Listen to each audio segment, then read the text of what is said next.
24,700 taken on Nifty, low 24,695.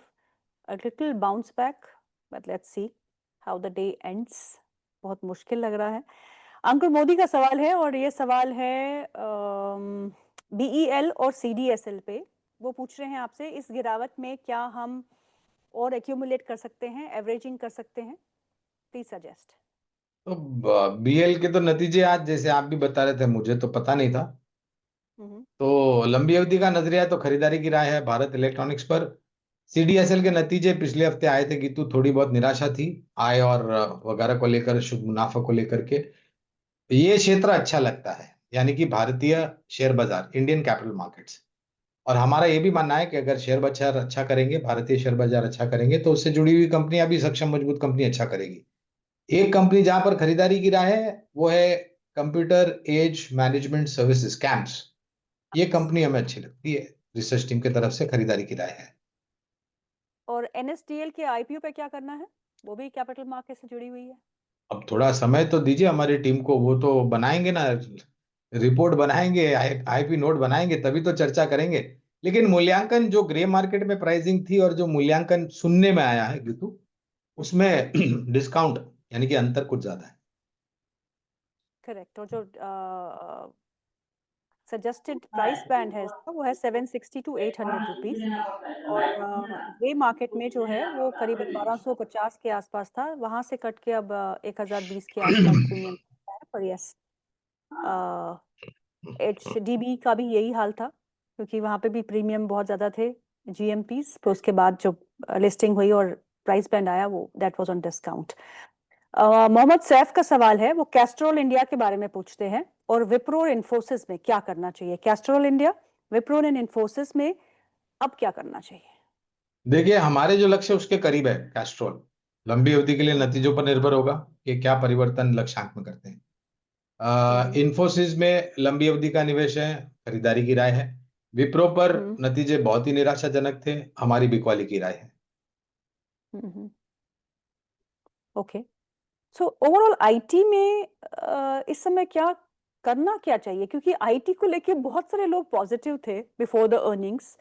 Earnings की disappointment के बाद would you say exit is much more better, stay away for 2-3 quarters and then see? देखिए, अंदर आने में बाहर निकल में ना आपका मनोसंतुलन जो है ना वो बिगड़ जाएगा। देखिए, हम ये बिल्कुल मानते हैं गीतू के ये पहली तिमाही में निराशा है IT क्षेत्र में, शायद ये दूसरी तिमाही में भी दिखाई दी। इसमें कोई आश्चर्य नहीं रखना चाहिए, ये मान के हम आगे चल रहे हैं। लेकिन तीसरी और चौथी तिमाही में ज्यादातर IT क्षेत्र के कंपनियों के जो नतीजे आए, उन मैनेजमेंट ने कहा है कि इस वित्तीय वर्ष के दूसरे आधे हिस्से की शुरुआत में और उसके पश्चात सुधार होने की संभावना है। अब समय तो दीजिए ना, शेयर बाजार में निवेश धैर्य का काम होता है। ये अंदर आने से, बाहर निकलने से आप मौका खो देते हैं। Correct.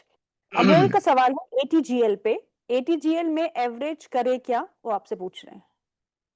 APGL, ATGL, Adani ports total and gas. Logistic, Adani total gas. Adani total gas. देखिए, अगेन क्षेत्र अच्छा आता है, जैसे हमने अभी गेल पर चर्चा की।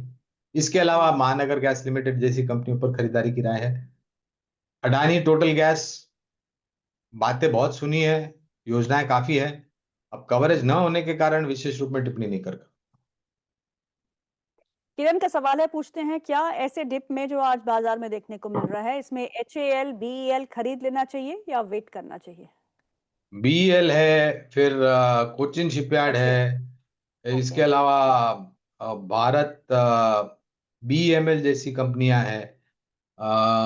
एक मिनट मुझे टाइम दीजिएगा। BHEL जैसी कंपनियां, क्षमा चाहता हूँ, BHEL, BEL और कोचिन शिपयार्ड, ये तीनों में आप निवेश बिल्कुल कर सकते हैं और निवेश बना भी रह सकते प्रकाश का सवाल है, वो पूछते हैं JSW इंफ्रा के बारे में। उनके पास खरीद है 315 रुपीज की। What should I do, hold or sell? My view is for 1 to 3 months। हैं। ये भी वो पोर्ट लॉजिस्टिक्स से जुड़ी हुई कंपनी, हमने पहले भी चर्चा की है। जब IPO आया था JSW इंफ्रा का, तब IPO नोट द्वारा लंबी अवधि के लिए हमने निवेश की राय दी थी। उसी IPO को नोट को अगर मैं आधार बनाता हूं तो लंबी अवधि के लिए निवेश बना करके रखिए। आज बढ़ने वाले कंपनीज में अगर निफ्टी 50 में देखें तो Shriram finance is holding up. इनके फंड्स जुटाने की योजना है, उस पर बोर्ड की बैठक होगी, उसका एक इम्पैक्ट देखने को मिल रहा है। और हमने देखा था कि पिछले हफ्ते बजाज फिनसर्व के नतीजों के बाद बहुत ही बुरी तरह से एनबीएफसीज में हमने गिरावट देखी थी, तो उभरने की कोशिश। सिप्ला 2% ऊपर कामकाज करते हुए, ग्रासिम में 1.5% का इजाफा है, टाटा कंज्यूमर, एसबीआई लाइफ भी हरे निशान में कामकाज करते हुए। निफ्टी के अभी 30 स्टॉक्स जो है वो लाल निशान में है, 20 stocks are in still in green. Kotak Mahindra bank leads, 7% की गिरावट यहाँ देखने को मिल रही है। विप्रो में करीबन 3.25% की गिरावट है। बीईएल करीबन 3% नीचे कामकाज करते हुए। बजाज फाइनेंस में 2.5% की गिरावट है। भारतीय Airtel is also down by nearly 2.5 percentage points. कहीं रिलायंस कहीं ना कहीं इस समय निफ्टी को थोड़ा बहुत सपोर्ट दिए हैं, because Reliance is holding up in green, heavy weight stock है, तो वहाँ पे थोड़ा बहुत एक अच्छा रुझान यहाँ बना हुआ है। गौरंग, अगर हम पिछले कुछ सेशंस में देखें तो फोर्थ कंसेक्यूटिव वीक हमने बेंचमार्क्स में गिरावट देखी, लेकिन मिड कैप और स्मॉल कैप्स में पिछला हफ्ता पहली बार ऐसा रहा जहां पे दे अंडर परफॉर्म द बेंचमार्क्स। और आज भी अगर आप देखो, अभी जो गिरावट हम देख रहे हैं इस समय, उसमें mid caps and small caps are being thrashed and hammered. क्या करना चाहिए ऐसे बाजार में? तो ये पहली बार थोड़ी है कि तो mid cap small cap broader markets यही होता है। पहले बिकवाली वहां पर हावी होती है, पहले स्मॉल कैप में, फिर मिड कैप में, और फिर दिग्गजों में, यानी कि सेंसेक्स निफ्टी सूचकांक जो है। देखिए, मैं ये नहीं कहता कि आपका निवेश अगर पूरा मतलब जो छोटे मझौली क्षेत्र की कंपनियां हैं सब खराब है, ऐसा मैं बिल्कुल नहीं कह रहा। हमारे तरफ से भी, हमारी रिसर्च टीम की तरफ से भी छोटे मझौली कंपनियों में खरीदारी की राय है। लेकिन इतनी तैयारी आप बिल्कुल रखें कि अगर, जैसे मैं बता रहा था, शेयर बाजार में निवेश जोखिम है, तो छोटे मझौले क्षेत्र की कंपनियों में जोखिम और भी ज्यादा है। तो इतना आप ध्यान हम्म। जो न्यू एज कंपनीज है गौरांग, जैसे पेटीएम, पॉलिसी बाजार, इनके काफी अच्छे इटर्नल, इनके काफी अच्छे नतीजे रहे, तो वर यू सरप्राइज कि आपको लगता है कि इनमें अब दम है, the worst is over? Paytm से मैं बिल्कुल सरप्राइज हो गया था, and I was surprise for good.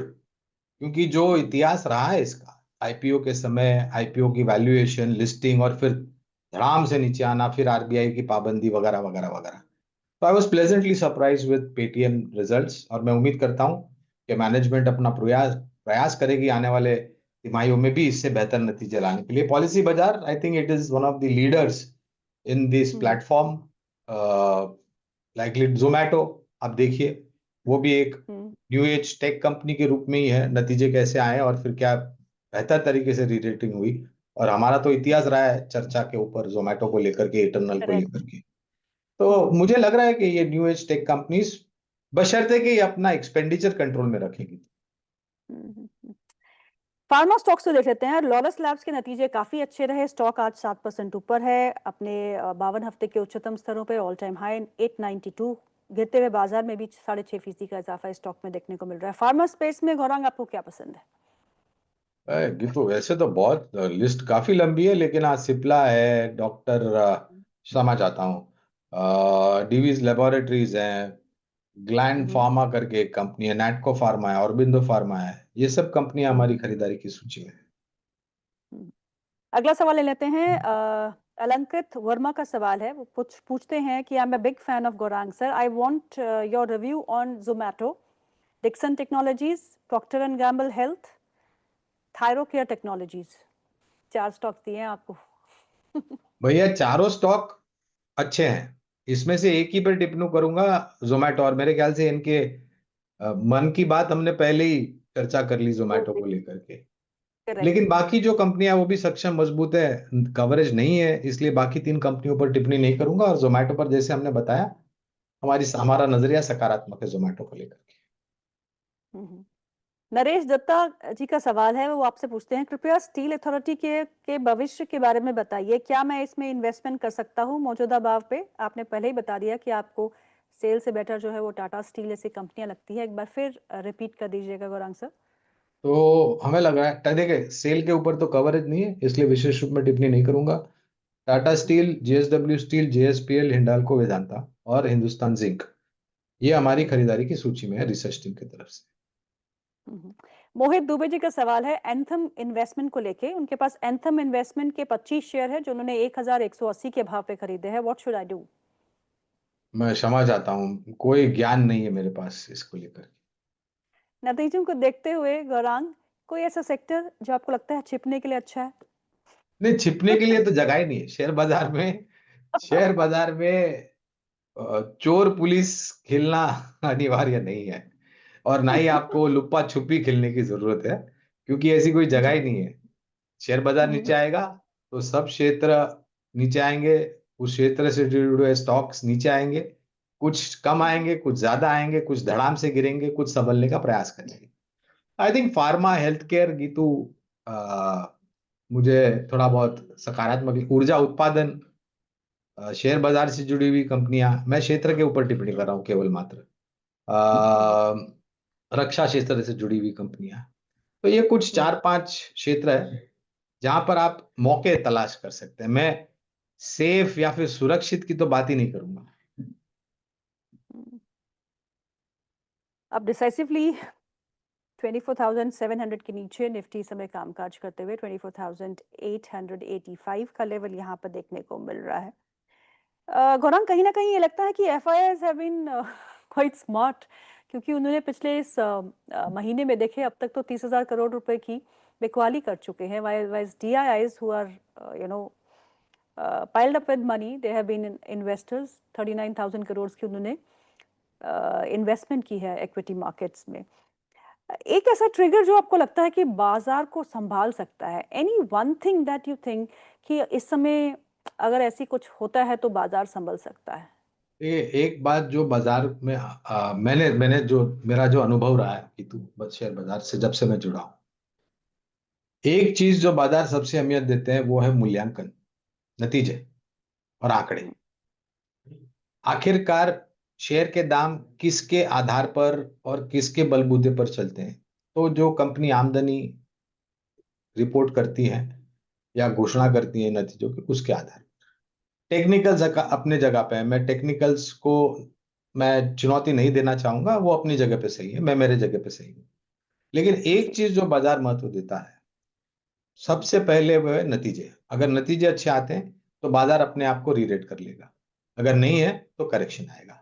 दूसरा महत्व मैं देता हूं सरकार की नीतियां किस प्रकार की है, ये मेरे ख्याल से दशा और दिशा, क्योंकि वो डायरेक्शन देते हैं, एक दिशा देते हैं बाजार को कि हाँ चलिए यहाँ पर अब लग रहा है कि आपको यश मिलेगा, आप विजयी होंगे, आपकी विकास दर आगे बढ़ेगी, ब्याज दर नीचे आएगी, महंगाई दर सीमित कंट्रोल में रहेगी, वगैरह वगैरह। तो ये कुछ पहलू है जिनको मैं ज्यादा महत्व मानता हूं। शायद मैं सही, या कितना सही या कितना गलत हो मुझे